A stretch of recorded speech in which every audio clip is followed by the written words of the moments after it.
Hello guys, welcome to சினிஃபீல் ரீஆண்ட்ரோம். நம்ம இந்த வீடியோவில் என்ன பார்க்க போகிறோம்னா, ஏற்கனவே தமிழ்னு பார்த்துட்டு தான் வந்திருப்பீங்க. National award scam. National award topic பற்றி ரொம்ப நாள் நான் பேசணும்னு தான் இருந்தேன். ஆனால் இதான் கரெக்டான டைம் வந்திருக்கு. இதை பற்றி நான் உங்களுக்கு டீட்டெயிலாக எக்ஸ்பிளைன் பண்ணுறேன். வாங்க வீடியோக்குள்ளே போகலாம்.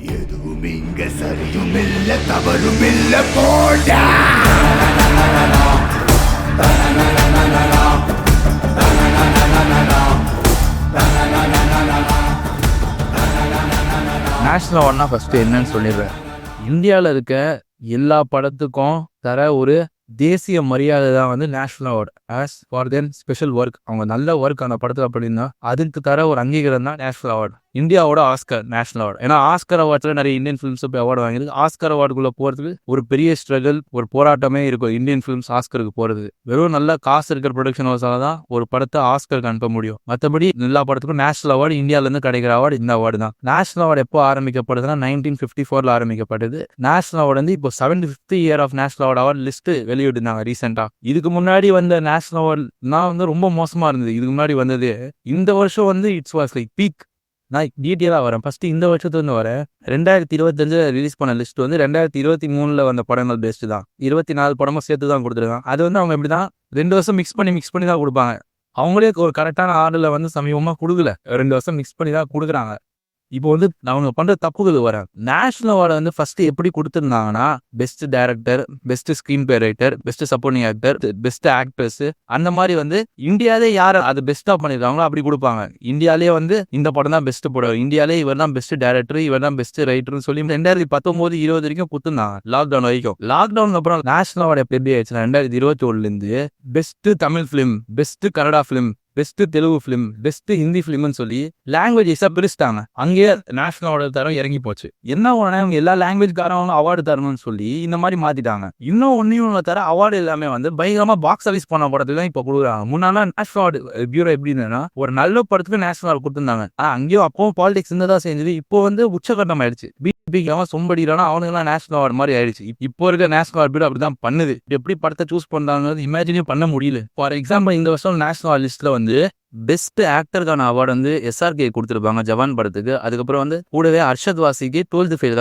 2 பேரும் ஷேர் பண்ணி பெஸ்ட் ஆக்டருக்கான அவார்டு கொடுத்துருப்பாங்க. இவங்க நினைச்சா டீசெண்டா அர்ஷத் வாசிக்கே கொடுத்துட்டு போயிட்டு இருக்கலாம் அவார்டு. எதுக்கு SRKயும் சேர்த்து தரானுங்க? ஏன்னா ஜவான் மாதிரி ஒரு குப்பை கூட 1000 கோடி அடிச்சிருச்சு.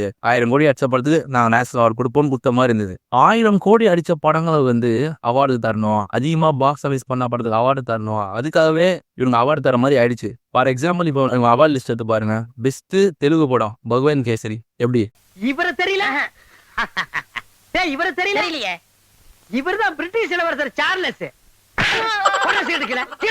அதுவே ஒரு பி படம். அந்த படத்தை வந்து நம்ம ஒரு யூடியூப் சேனல் ஒவ்வொருத்தரும் ரோஸ்ட் பண்ணி சாவடிச்சா, அந்த மாதிரி ஒரு படத்தை வந்து இவங்க நேஷனல் அவார்டு கொடுக்குறானுங்க. பெஸ்ட் தெலுங்கு படம்னு. பெஸ்ட் தமிழ் படம் பார்க்கிங், அது ஒரு டீசெண்டா இருந்துச்சு. அந்த வருஷத்துக்கு பார்க்கிங்கோட நல்ல படம் தமிழ் சினிமாலே வந்தது, அதுக்கும் கொடுத்துருக்கலாம். அதே மாதிரி MS பாஸ்கர் சாருக்கு அவார்டு கொடுத்தாங்க. அதுவும் நல்ல விஷயம். அவர் எத்தனையோ நல்ல நல்ல படங்கள், எத்தனையோ நல்ல நல்ல பெர்ஃபார்மன்ஸ், எத்தனையோ படங்களை கொடுத்துருக்காரு. ரொம்ப சந்தோஷம். இன்னொரு முக்கியமான விஷயம், 2023 பொறுத்த வரைக்கும் 2018 ஒரு படம் வந்தது மலையாளத்துல. One of the best film அது.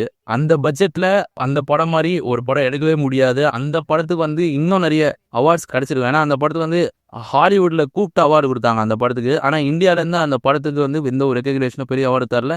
அதே மாதிரி ஆடு ஜீவிதம், நம்ம பிருத்விராஜோட படம், த கோட் லைஃப், என்ன மாதிரி ஒரு படம். கிறிஸ்டின் பெல்ல இந்தியாவில ஈக்குவலைஸ் பண்ணிட்டாரு அவரு. நம்ம பெரிய பை மியூசிக்ல அந்த படத்துல அந்த மாதிரி ஒரு நமக்கு அந்த படம் பார்த்து நமக்கு அந்த ஒரு ஃபீல் இருக்கும். ரொம்ப ஒரு மனசுக்கு ஒரு தாக்கம் இருக்கும் அந்த படம்.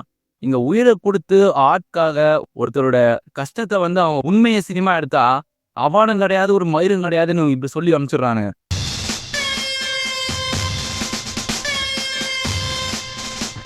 ஏன்னா நிஜத்த சினிமாவா எடுத்தா, உண்மையை சினிமாவா எடுத்தா, யதார்த்த சினிமாவா எடுத்தா ஒரு மரியாதை இல்லாம போயிடுது வர வர. இவங்க ப்ரொபகண்டாவை பார்க்குற எல்லா படத்துக்கும் அவார்டு தரானுங்க. ஹைலைட்டு பெஸ்ட் டைரக்டர் அவார்டு வந்து இந்த கேரளா ஸ்டோரி டைரக்டருக்கு. அதுவே ஒரு தப்பான படம். கேரளா ஸ்டோரியா இருக்கட்டும், காஷ்மீரி ஃபைல்ஸா இருக்கட்டும், எல்லாமே வந்து அவங்க எடுத்த தர 100% உண்மை இல்லை. இவனுங்க வந்து அதை வச்சு ஒரு மொத்த படத்தையும் ஒரு ரிலீஜனை தாக்கி இந்த அளவுக்கு எடுக்கக்கூடாது. அதுவும் இவங்க எடுத்த விதம் வந்து பக்க சங்கி. வாங்கடா கலாச்சாரத்தை போய் காப்பாத்துவோம். சங்கீதத்துல உச்சத்துல எடுத்தாங்க அந்த 2 படமும். அந்த 2 படத்துக்கும் நல்ல தேசிய மரியாதையை கொடுத்தாங்க. ஏன்னா அந்த மாதிரி படங்களுக்கு தேசிய மரியாதை கிடைக்கும். இதுவே வந்து பேரன்பு மாதிரியான படம், பேரன்பு படம் 2019 ரிலீஸ் ஆச்சு, அந்த படத்துக்கு நேஷனல் அவார்டு தரல. இந்த மாதிரி எத்தனையோ படங்கள், நல்ல நல்ல படங்கள் உங்க நேஷனல் அவார்டு தராமையே போயிட்டாங்க. ஏமாத்தி போட்டாங்க பெரியப்பா. அது கூட விடுங்க, 2023 வந்து இவங்க வந்து கொடுத்த படங்கள்லாம் வந்து ஹைலைட்டே என்னன்னா வந்து பகவன் கேசரி 1, கன்னடால இருந்து KGF கொடுத்தாங்க, KGF 2, காந்தரா கொடுத்தாங்க, பொன்னியின் செல்வன் கொடுத்தாங்க, RRR கொடுத்தாங்க. இந்த படங்கள்லாம் எடுத்து பாருங்க என்ன எவ்வளவு பாக்ஸ் ஆஃபீஸ் பண்ணிருக்கேன்னு. இந்த படங்கள்லாம் அதிகமா பாக்ஸ் ஆஃபீஸ் பண்ண படங்கள். ஏன் தமிழ்ல கூட உங்க பொன்னியின் செல்வன் கொடுத்தாங்க. ஏன் அந்த வருஷம் தான் விக்ரம் வந்தது, விக்ரமும் நிறைய பாக்ஸ் ஆஃபீஸ் பண்ணுது. நீங்க பொன்னியின் செல்வன் கொடுத்து விக்ரமே கொடுத்துருக்கலாம். அந்த மாதிரி எனக்கு தோணுச்சு. அதோட இதான் நல்ல என்டர்டைனிங் ஃபிலிமா இருந்தது. ஏஆர் ரஹ்மான் சாருக்கு வந்து நேஷனல் அவார்டு கொடுத்துருப்பாங்க. அது டீசென்டான டிசிஷன் தான். ஏஆர் ரஹ்மான் சாருக்கு அந்த படத்துக்கு கொடுத்துருக்கலாம், நேஷனல் அவார்டு கொடுத்துருக்கலாம். தமிழ்ல அந்த வருஷம் எத்தனையோ நல்ல படம் வந்தது. ஜெய் பீம்க்கு நேஷனல் அவார்டு தரல, சார்பேட்டா பரம்பரைக்கு நேஷனல் அவார்டு தரல. மெயினா சொல்ல போனா 2022 திருச்சி தமிழ் நித்யா மேனன் தான் நேஷனல் அவார்டு கொடுத்துருப்பாங்க. சரி கொடுத்தீங்க, தப்பு இல்லை. நித்யா மேனன் பார்த்தா கண்டிப்பா நல்லா தான் அழைச்சிருப்பாங்க. எனக்கும் அந்த படம் ரொம்ப பிடிச்சிருந்து கண்டிப்பா சொல்லலாம். ஆனா ஒரு ரீசெண்டா விட்ட லிஸ்ட்ல அவங்க கண்டிப்பா கார்கி படத்துக்கு அவங்க நேஷனல் அவார்டு கொடுத்துருக்கணும். பெஸ்ட் ஆக்டர்ஸ்க்கு சாய் பல்லவி கொடுத்துருக்கணும். ஏன்னா கார்கி ஒரு ஃபென்டாஸ்டிக் ஃபிலிம். அது யாரா பார்க்கலாம், தயவு செஞ்சு கார்கி பாருங்க, ரொம்ப நல்லா இருக்கும். சாய் பல்லவி பெர்ஃபார்மன்ஸ் நாக் அவுட்டா இருக்கும். ஒரு ரெகக்னேஷன் சாய் பல்லவிக்கு கிடைக்க மாட்டேங்குது. நிறைய நல்ல நல்ல படம் பண்றாங்க, அவங்களுக்கு எந்த அவார்டும் தர மாட்டாங்க. திறமை இருக்கு சார், ஒரே ஒரு சான்ஸ் கொடுத்து பாருங்களேன். சான்ஸே இல்லப்பா. இப்பதான் MP சிபாரசுல கஷ்டப்பட்டு ஒரு பொண்ணுக்கு ஸ்லாட் கொடுத்தேன். இனிமே அடுத்த வருஷம் தான். போ.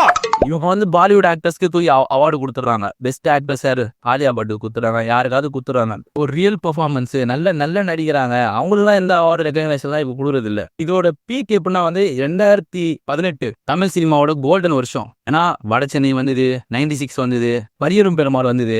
என்ன கேட்டா ஒரு டிக்கேரோட பெஸ்ட் பிலிம் பரியரும் பெருமாள் சொல்லுவேன். அந்த படத்துக்கும் ஒரு அவார்டும் தரல, வட சென்னைக்கும் தரல. இந்த மாதிரி எத்தனையோ நல்ல நல்ல படங்கள் 2018 வந்தது. முக்கியமான படம் சொல்ல மாதிரி பாருங்க, மகாமுனி. சாந்தகுமார் தான் டைரக்டர். அவரோட எல்லா படத்தையும் தமிழ் தான் மியூசிக் பண்ண. 3 படம் தான் மனுஷன் எடுத்திருக்கான். 3 படமும் தரமா இருக்கும். மௌனகுரு, மகாமுனி, ரசவாதி 3 படம் நின்று பேசும். எல்லா படத்தும் தமிழ் தான் மியூசிக் பண்ணிருப்பாங்க. இன்னும் சொல்ல போனா நம்ம தமனு, DSP, இமானு இவங்க எல்லாரும் national award for their music. என்ன கிழிச்சிட்டாங்க அவன் மியூசிக்ல. இவன் சரியா வர மாட்டான். நீங்க 2019 எடுத்து பாருங்க, அசுரன் படத்துக்கு நேஷனல் அவார்டு கொடுத்துருப்பாங்க, ஒத்த செருப்பு சைஸ் 7 கொடுத்துருப்பாங்க. மியூசிக் அசுரனுக்கு ஜிவி தான் பண்ணாரு, செம்மையா இருக்கு மியூசிக். ஜிவிக்கு தரல, திருக்கு தகடி குத்தாங்க, திருக்கு தகட எதே நம்ம இமானுக்கு. விஸ்வாசம் படத்துக்கு குத்தாங்க, கண்ணாடி கண்ணை குத்தாங்க. அந்த பாட்டு நல்லா தான் இருக்கும். அதனால அதுக்கு நேஷனல் அவார்டு அவசியம் இல்லை. நல்ல படம், நல்ல மியூசிக் கொடுத்துருக்காரு, அது கொடுத்துருக்கலாம். அல்ல வைகுண்ட படத்துக்கு நம்ம தமனு குத்தாங்க, DSPக்கு புஷ்பா குத்தாங்க. ஹைலைட்டே புஷ்பா நம்ம அல்லு அர்ஜுன் நேஷனல் அவார்டு 2021. ஹிந்தியில ஒருத்தன் உயிரை கொடுத்து நடிச்சான், யாரு, நம்ம விக்கி கௌஷல். சர்தார்னு ஒரு படம், ஆஸ்கர் லெவல் பெர்ஃபார்மன்ஸ் கொடுத்துருப்பான் அந்த படத்துக்கு. அந்த படம் இந்தியால இருந்து ஆஸ்கர் கூட இவங்க நாமினேட் பண்ணி எடுத்துன்னு போல. நம்ம ஊர்ல இருந்து அந்த படத்துக்கு எவ்வளவு பெருசா சப்போர்ட் பண்ணல. ஏன்னா நம்ம ஊர்லயே எத்தனையோ வந்து சின்ன சின்ன படங்கள், நல்ல நல்ல படங்கள் எத்தனையோ வந்தது. ஏன் நம்ம புட்டுக்காளி டைரக்டர் இருக்காரு, கூழாங்கல் எடுத்தாரு, அது ஆஸ்கர் கூட நடந்துச்சு. நம்ம ஊர்ல நேஷனல் அவார்ட்ல எதுவுமே கொடுக்கலையப்பா. நம்ம படம்லாம் ஆஸ்கர் கிட்ட போகுது, நேஷனல் அவார்டு கொடுக்க மாட்டாங்க. ஏன் நம்ம பார்த்திபன் சாரோட ஒத்த செருப்பு சைஸ் வந்து விகடன் அவார்டு தரலன்னு வந்து இது பண்ணி போயிருப்பாரு. இனிமே விகடன்ல இருந்து நான் விருது பெற விரும்பல அப்படிங்கறத மட்டும் நான் இங்க பதிவு செய்ய விரும்புறேன். நன்றி.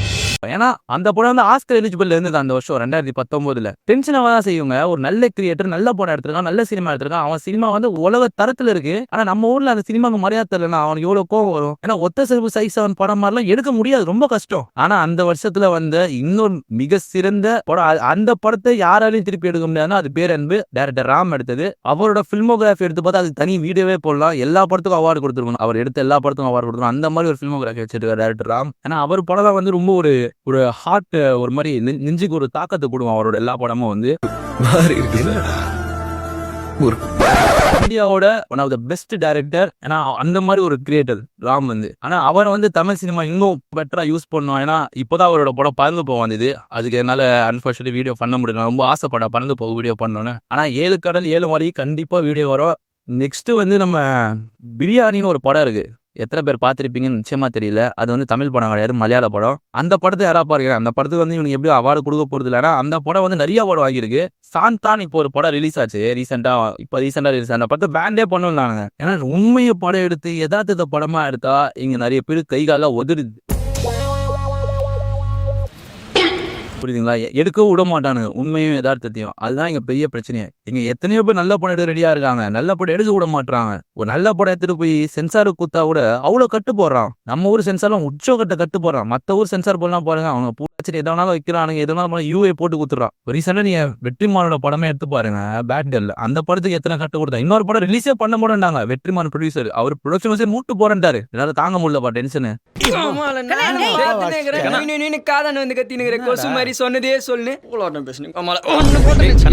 எப்படி அவரால் படம் ரிலீஸ் பண்ண முடியும்? எப்படி நல்ல படத்தை ரிலீஸ் பண்ண விடுவானுங்கன்றீங்க? ஏன்னா இவங்க எல்லாம் பயம். உண்மையில அதான் ஒண்ணு.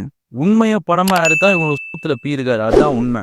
அடுத்து நிறைய டிஃப்ரெண்டான நல்ல படங்கள் தமிழ் சினிமா வந்து கொடுத்துருக்கு. லைக் யாத்திசையா இருக்கட்டும், முதலும் நீ முடியும் நீ, அந்த படத்தோட டேரக்டர் தான் மியூசிக்கும் பண்ணியிருப்பாரு, டேரக்டும் பண்ணியிருப்பாரு. அந்த படமும் நல்லா இருக்கும். ஏன்னா எல்லா வருஷமும் வந்து பெஸ்ட் டெபியூட்டன் டேரக்டர்னு ஒரு நேஷனல் அவார்டு கொடுப்பாங்க. லைக் மடன் அஸ்வின் டேரக்டருக்கு கொடுத்துப்பாங்க. மடன் அஸ்வின் டேரக்டருக்கு வந்து மண்டேலாக்காக பெஸ்ட் டெபியூட்டன் டேரக்டர்னு அவார்டு கொடுத்துப்பாங்க 2021. அந்த மாதிரி வந்து அந்த டேரக்டருக்கு கொடுத்துருக்கலாம். நிறைய நல்ல நல்ல படங்கள் வந்து நேஷனல் அவார்டு மறுக்கப்பட்டுச்சு. இப்போ சில படங்களுக்கு முன்னாடி கொடுத்தாங்க கரெக்டா. ஆனா இந்த மாதிரி எத்தனையோ கல்ட்டான படத்துக்கு நேஷனல் அவார்டு கொடுக்கல. லைக் புதுப்பேட்டை கொடுத்ததுல 1001 வந்து பார்த்திபன் மட்டும் கொடுத்தாங்க பெஸ்ட் சப்போர்ட்டிங் டேரக்டர். மியூசிக்கும் தரல. அதுக்கப்புறம் வந்து மாநதி படத்துக்கு ஃபீச்சர் ஃபிலிம் கொடுத்தாங்க, பெஸ்ட் சவுண்ட் இன்ஜினியரிங் கொடுத்தாங்க. கமல் சார் கொடுத்துருக்கணும் மாநதி படத்துக்கு நேஷனல் அவார்டு. அந்த மாதிரி மைக்கேல் மன்னா படத்துக்கு கொடுத்துருக்கணும். இந்த மாதிரி ஜிவிக்கு வந்து எத்தனையோ தடவை நல்ல நல்ல அவார்டு கொடுத்துருணும். ஆனா 2020 லாக்டவுன் நிறைய படம் ரிலீஸ் ஆகல. சூரனை போட்டுருக்கு மட்டும் 5 அவார்டு கொடுத்தாங்க. அதுதான் எனக்கு தெரிஞ்ச தமிழ் சினிமாவில் ஒரு படத்துக்கு அதிகமாக கொடுத்த அவார்டு. ஏன்னா ஆடுகளம் கொடுத்தாங்க. ஆடுகளமும் அப்போ 5-6 அவார்டு கொடுத்தாங்க. லைனா ஸ்பெஷல் மென்ஸ் எல்லாம் பண்ணாங்க பேட்டை ஆடுகளம் படத்துக்கு. இப்போ எத்தனை நல்ல படம் இருக்கு. பழைய படமா இருக்கட்டும், இந்த படமா, எல்லா படத்துக்கும் நிறைய படத்துக்கு முக்கியமான படத்துக்குலாம் கொடுக்கல.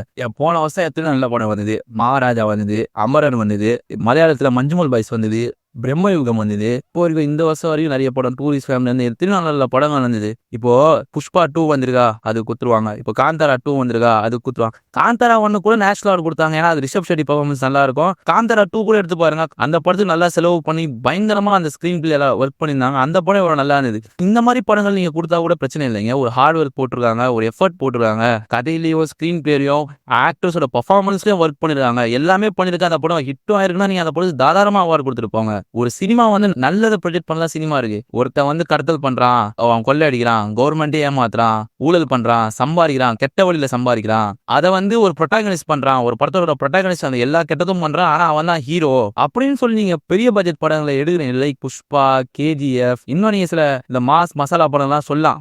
அந்த படத்தை நீங்க தேசிய மரியாதை கொடுத்தீங்கன்னா இப்படிதான் இருக்கணும், இதுதான் வாழ்க்கைனா அவ்வளவு கஷ்டம் இருக்கும், வாழ்க்கையை வந்து நம்ம யோசிச்சு பொறுமையா வன்முறை இல்லாம கரெக்டா எடுத்துட்டு போகணுங்கிற யதார்த்தமான படங்கள் எடுத்துட்டு வந்தா ஒரு மயிர் அவார்டும் கொடுக்கறது இல்ல.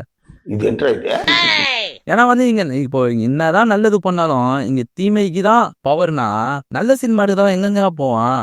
ஏன்னா வந்து இப்போ இருக்க ஆளுமையும் இப்போ இருக்க அரசாங்கத்துக்கும் எதிரான படங்கள் அவங்க பண்றது நம்ம உண்மையா படமா எடுத்தாலே நம்ம படங்கள் வந்து ரிலீஸ் ஆகுது கஷ்டமா. ரிலீஸ் ஆனாலும் அந்த படத்துக்கு மரியாதை வந்து சரியா கிடைக்கிறது இல்ல. இதுதான் வந்து இப்போ இருக்க நிலை வரும். ஏன்னா ஒரு காலத்துல வந்து நேஷனல் அவார்டு பீரோ வந்து நல்லா இருந்தது. நீங்க வந்து 2000 எடுத்து பாத்தீங்கன்னா பிதாமகன் படத்துக்கு நேஷனல் அவார்டு. ஏன்னா அப்பெல்லாம் பாலா வந்து நேஷனல் அவார்டு கிங்னு சொல்லலாம். பாலா சார் ஒரு படம் எடுத்தோன்னா அது குடுத்துருவாங்க. பாலாவோட மிச்ச படங்கள் பரதேசி, இன்னும் சில படங்கள்லாம் பார்த்து கஷ்டம் வந்து கேங்ஸ்டர் வாசிப்பூரே எடுத்தாரு. அவர் போயிட்டு மைச்சின் ஸ்கார்சிசி காலில் போய் விழுந்துட்டு வந்தார். மேல இந்த ஓடர்ல கொஞ்சம் கரெக்ட் பண்ண, என்ன மலை மேல ஒழுகுது. சரிங்க பண்ணிடுறேன். என்ன பாரு பெருச்சாடியா கேங்ஸ்டர் வாசிப்பூர் 1, 2 எடுத்துட்டு ஹாலிவுட்ல போயிட்டு அந்த மாதிரி வந்து இவனுங்க வந்து அவார்டை வந்து எப்படி இவங்க கொடுக்குறாங்க, எந்த பேஸ்ல கொடுக்குறாங்க நமக்கு சரியா புரியுறது இல்லை. இப்போ நேஷனல் அவார்டு கொடுத்துட்டாங்கன்னா நம்ம எல்லா இடத்துல நேஷனல் அவார்டு ஆக்டர் வந்து எல்லா மேடையிலையும் எல்லா அவார்ட் ஃபங்க்ஷன்லயும் வருவாங்க. நேஷனல் அவார்டு எல்லா படத்தை மீட்டிங்லாம் சொல்லிடுவாங்க. சும்மா கெத்து மாதிரி இவங்களோட சங்கி ஐடியாலஜி இம்பாக்ட்ல எந்த படம் நிறைய படத்துல காட்டுறாங்க அந்த படத்துக்கு ரெகக்னேஷன் நிறைய கொடுக்குறாங்க. அதே மாதிரி இவங்க ஆளுங்க அதிகமா இருக்க இடம், இவங்க ஆளுங்களோட ப்ரொடியூசர், இவங்க ஆளுங்களோட படம் ஜூரியில இவங்க ஆளுங்க உட்காந்து டைட்டா இவங்களுக்கு குத்துறாங்க. இது ஒரு கெட்ட பிக் பாலிடிக்ஸ். இதுதான் நான் சிம்பிளா சொன்னேன். இதெல்லாம் வந்து கேவலமான வியாபாரம், ஸ்கேம்னு அதான் நான் இதோட முடிச்சிட்டோம். ஏன்னா வந்து இதுக்கப்புறம் வந்து எவனும் வந்து நேஷனல் அவார்டை பார்க்க போறது இல்லை, மரியாதை கொடுக்க போறது இல்லை. இதோட தெளிவா தெரிஞ்சிச்சு. இப்போ ஹைலைட் என்னன்னா வந்து கேரளா ஸ்டோரிக்கு நேஷனல் அவார்டு கொடுத்தா வந்து கேரளா கவர்மெண்ட் வந்து இந்த படத்துக்கு நீங்க எதுக்கு அவார்டு கொடுத்தீங்க, எங்க ஸ்டேட்டை பார்த்தீங்கன்னா தப்பான வதந்திய பரப்புன படத்துக்கு நீங்க எதுக்கு தேசிய மரியாதை கொடுங்கன்னு கேரளா சிஎம்ஏ ட்விட்டர்ல ஏதோ போட்டாரோ ஏதோ பிரச்சனை ஆச்சு. இப்போ நம்ம தமிழ்நாடு ஸ்டேட் அவார்டு கூட நீங்க எடுத்து பாத்தீங்கன்னா தமிழ்நாடு ஸ்டேட் அவார்டு வந்து எல்லாமே கரெக்டா கொடுத்தாங்க. அதுவும் சரியா இல்ல. 2007 வந்து பருத்திவீரன் மாதிரி ஒரு படம் ரிலீஸ் ஆகுது. பிரியாமணிக்கு நேஷனல் அவார்டு கொடுத்தாங்க பருத்திவீரனுக்கு. ஆனா கார்த்திக்கோ அமீருக்கோ எந்த ஒரு அவார்டும் தரல. கமர்ஷியலா ஹிட் ஆகிற படத்துக்கு தான் ஃபர்ஸ்ட் இம்பார்ட்டன்ஸ் தருவாங்க. தர எந்த படம் வந்து ஒரு நல்ல படம் எத்தனை வருஷம் தாண்டி போய் பார்த்தாலும் அந்த படம் பழசாகாம இருக்கும், ஒரு கல்ட்டா இருக்குமோ அந்த படத்துக்கு வந்து பெரிய லெவல்ல மரியாதையோ ரெகக்னேஷன் வந்து இவங்க கொடுக்கறது இல்ல. இப்போ இப்போதான் அது கொஞ்சம் கொஞ்சமா மாறுது. ஆனா இப்போ கூட என்ன ஆகுதுன்னா வந்து நம்ம ஊர் ஆளுங்க அந்த சின்ன சின்ன படம்லாம் பார்த்து ரெக்கக்னைஸ் பண்றாங்க. ஆனா அவங்க வந்து என்னதான் இருந்தாலும் சரி அந்த படத்தை பார்க்கறதும் சரி அந்த படத்துக்கு அவார்டு தரதும் சரி பார்த்து யோசிக்கவே மாட்டாங்க. நம்ம என்ன பண்ணோம், டீசெண்டா இவங்க அவார்டு தரானுங்களோ தெரியலையோ நம்ம நல்ல படம் கொடுக்குறோம். அது நேஷனல் அவார்டு வாங்குதோ ஆஸ்கர் வாங்குதோ நல்ல படம் எடுங்க, நல்ல படத்துக்கான மரியாதை நிச்சயமா சம்பாதிக்கும். அதே மாதிரி ஒரு சின்ன டிஸ்க்ளைமர் சொல்லிக்கிறேன், இந்த வீடியோ சொன்னது என்னோட தனிப்பட்ட கருத்து, இது யார் மனதும் புண்படுத்துவது இல்லை. அவ்வளவுதாங்க இந்த வீடியோ. தேங்க்ஸ் ஃபார் வாட்சிங்.